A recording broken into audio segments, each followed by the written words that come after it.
Chapter 8. The next day I had my breakfast, but skipped the washing dishes part. No need to try to butter up Mama when she was in the middle of teaching me a lesson. But this time, before I hopped that fence to Miss Millie's, I made a pit stop at the shed. I picked up the box and sat behind the shed, out of view of the window, just in case Mama was watching. Opening the box once again, I took out the top letter.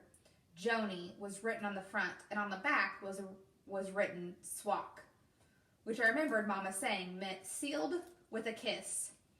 For a few minutes, I tossed around in my mind the idea that it wasn't stealing somebody's letter if they were already opened and left out in an old box for years. I mean, if these old things meant something to Mama, wouldn't they be in a safe place today? And of course, if Daddy meant something to Mama, wouldn't he be here today too?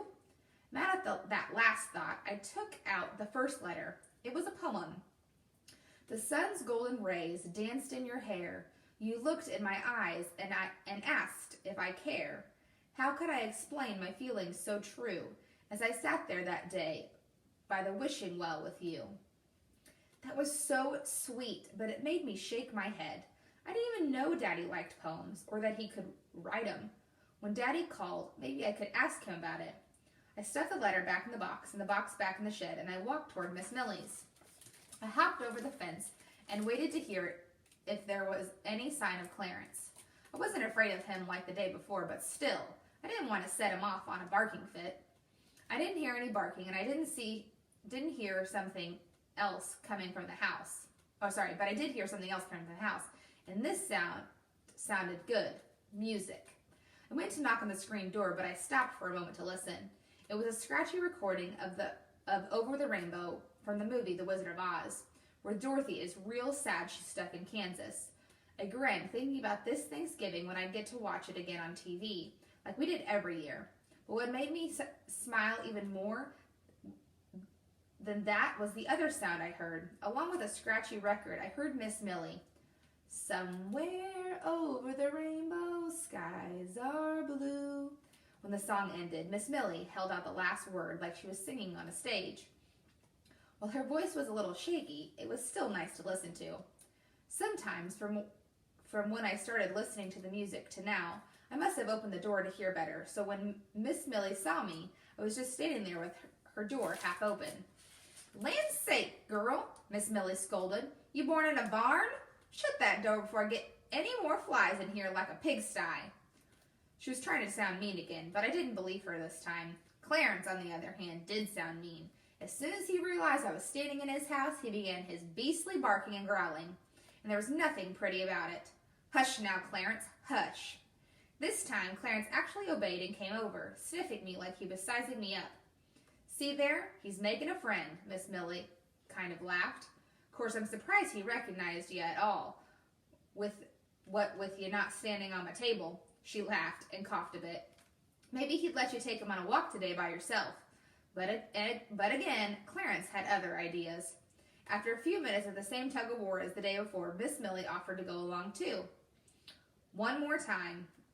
It was still hot, real hot. I didn't think I'd ever get used to the Georgia heat, and was glad I wasn't going to have to stay here for long. We walked slower than molasses again, but Miss Millie wasn't breathing quite as hard as the day before. As a matter of fact, she was whistling Over the Rainbow, walking and whistling just like she was perfectly capable of walking her own dog. She was holding a leash, and I was just walking slow beside her, feeling pretty useless and sort of mad that I even had to be there. All of a sudden, Miss Millie stopped and turned to me. I started worrying. I had said that last part out loud and hurt her feelings. She just squinted her eyes so much they disappeared as she looked at me. Alice, girl, I owe you an apology. I didn't know what to say, so I just stood there looking at her. Yesterday, I butted into your family business when it was no business of mine. I'm sorry for what I said about your daddy. I'm sure he's a fine man. Didn't that beat all? I sure wasn't used to adults apologizing for having opinions, so I stammered a bit. That's okay. I'm sure if you knew Daddy, when he comes, maybe you can meet him. Miss Millie looked sad as she answered, And again, I felt she knew more than she was saying. For some reason, I needed her to like my daddy. He writes real nice poems, you know. Real nice about wishing wells and things. She smiled at that. Then she added, "That's nice, and that's a good idea. I'll meet him when he comes to fetch ya." We continued to walk to that corner by the church, and this time the preacher wasn't outside when we got there. I remembered his conversation with Miss Millie the day before, and I was curious. "Why don't you like church?" I asked her. Miss Millie snorted, and it sounded a little like Clarence. "Now, who says I don't like church?" "I thought you said that yesterday. Yesterday you said you weren't going to church." "Never said I don't like church. Plenty of things to like about church. And what I don't take a shining to are people who act one way all week, but come Sunday they dress up, go to church, and then go right back to doing mean, unchristian-like stuff the rest of the week. I just got tired of people being so phony." She continued to walk real slow. I could see her looking up into the clouds like they were reminding her what to say. We used to have a separate Negro church in the town next to Rainbow. It was a nice place, but when the last preacher left, no one was sent to take his place. The new preacher man at this church here on the corner keeps inviting me, and I might go every now and then, but I just don't make it very often anymore. "You had separate churches for black people and white people?" "Alice, girl, this here's the South. Up till a few years ago, there was nothing but separate things for us.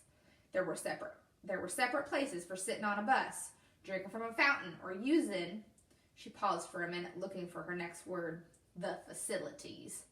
Now, I was getting ready to go into 5th grade this year, so I knew about how unfair things were for black folks, especially in the South. And I knew that just a couple of months ago, Reverend King was assassinated. But I guess I never really thought a whole lot about it because of my school in Ohio.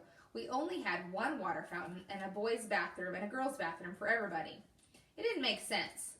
Miss Millie being told where she could and could not go like that. "Things still like that today?" "Well, Alice girl," Miss Millie said, "I don't go many places these days. I stay right here and mind my own business. Usually keeping to myself till somebody hops my fence or listens in on my conversations." Again, she winked at me. "But child, there's still lots of places in the South that make people like me feel like we don't belong. Laws might change, but some people never do." "That must make you mad," I said. Miss Millie kind of laughed. "It used to make me mad, but I learned a long time ago things are what they are. My brother tried to change things, though, and it didn't do him one lick of good." "You had a brother?" For some reason, picturing Miss Millie with a brother made me picture her as a young girl. But even thinking of her as a young girl, I found myself picturing her with wrinkles. "I did. I had me a baby brother, a few years younger than me. He was a good man." I saw Miss Millie wrinkles crease even more, like her face pinched up just thinking about it. I had to know what happened to her. I had to know. "What happened to your brother?" She stopped and looked at me from head to toe like she was trying to figure out something about me, and I guess she was. "How old are you, Alice girl?" I stood up straighter, like that would make a difference. "Almost 11, I announced. Miss Millie turned to walk away again as she nodded her head up and down real slow. "Reckon almost 11 is pretty near old enough." She continued to walk, and I continued to get more and more curious about what I was pretty near old enough for, until she finally started her story. "I was born and raised in Atlanta, a little west of here," she smiled, "but I picked a tough time to come into the world." Now I was remembering my history books. "Were you ever a slave?" Miss Millie looked shocked. "Land's sake, Alice girl, how old do you think I am? I'm not over 100. Yet." She laughed and coughed a bit more before continuing. "My mama was born a slave, but slavery was ended when she was a young woman. Course then she was free, but with no education, no job, and by then, no parents. Hard times for my sweet mama." Miss Millie's voice trailed off as we reached her house. She bent down to take off Clarence's leash, but even with it off, she stood by her feet, like she wanted to hear this story too. Miss Millie waved her hand in front of her face like a fan. "How'd I get off on this tangent about my life history? Woo-wee, must be boring you to tears. I'm going to sit a spell over there by the picnic table. You can go ahead and go if you want." She walked to the table and took a long time to sit down, like she was lowering herself one bone at a time.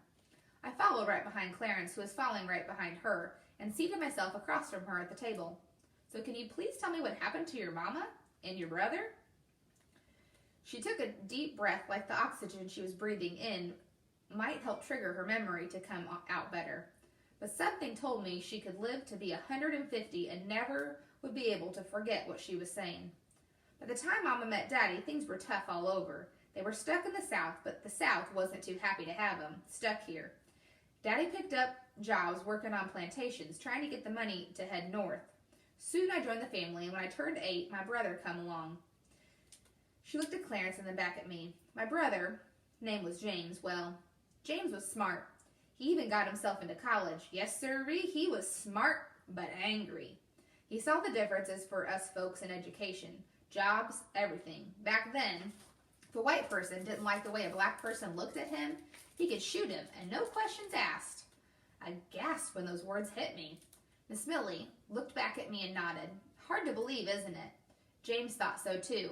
The year was 1906, when him and his friends decided to take a stand and fight for justice. The Atlanta riot is what they called it, but I just called it sad. She breathed deep. Paper said over 25 black men were killed during that time, but those of us closer know it was more like 100. But however you count it, my one and only brother was killed. As she stated this statistic, she bent down to pick up Clarence like she needed a hug or something. I felt like giving her a hug too, but just as I started to scoot closer to Miss Millie, I saw Eddie hopping the fence. For once, he didn't have his plate. From where he stood, he sighed. Mama wants you to come home and help with Grandma now. Right then, I didn't want to go. I had just dug deep into Miss Millie's memory and stirred up something painful. To up and leave while the pain I forced to leak out was still so raw seemed downright wrong.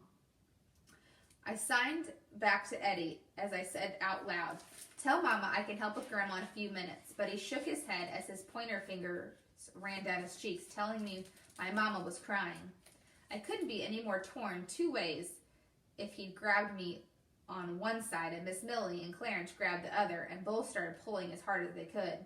I looked back at Miss Millie, who smiled like she understood sign language all of a sudden. "Guess she gotta go." She reached into her shirt pocket and pulled out what I thought was another marble, but when she stretched her hand across the picnic table to put it in my hand, I saw it was a rock. "Here you go, Alice girl. Thanks for the walk." The rock was black and shiny with something sparkling through the middle of it.